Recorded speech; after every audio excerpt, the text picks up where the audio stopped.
নিজের সন্তানের মতো পরম যত্নে গরুর মাথার চুল আশ্রে দিচ্ছেন মালিক মজমুল হোসেন প্রামাণিক। গরুটিকে নিজের পরিবারের একজন সদস্যর মতোই দেখেন তিনি, আর শখ করে এটির নাম রেখেছেন জায়েদ খান। 8.5 ফিট লম্বা এ গরুটির ওজন প্রায় 24 মণ। জায়েদ খানকে কিনতে দেশের বিভিন্ন স্থান থেকে আসছেন পাইকাররা। এখন পর্যন্ত দাম উঠেছে 10 লাখ টাকা।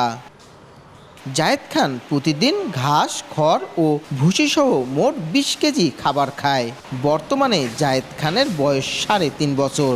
তবে প্রায় 2 বছর ধরে লোকবলের অভাবে ঘর থেকে বের করা সম্ভব হয়নি। মানে আমার কোনো সুই নাই, কোনো ভ্যাকসিন নাই, আমরা স্বাভাবিক খাবারটা দিই। নাম আমরা শখ করে রাখছি জায়েদ খান।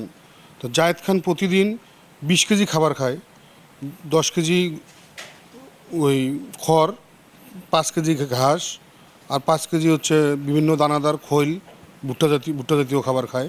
গরু মালিক আয়কর আইনজীবী মজমুল হোসেন প্রামাণিক জানান, তিনি গরুর খামারি নন, শখ করে পোষা শুরু করে এই গরুটি। যখন জানতে পারেন এটি বড় জাতের গরু, তখন সে নিয়ত করেন এই গরুটি বড় করে বিক্রি করবেন, আর যে টাকা হবে তা দিয়ে মা ভাইকে নিয়ে উমরা হজে যাবেন তিনি।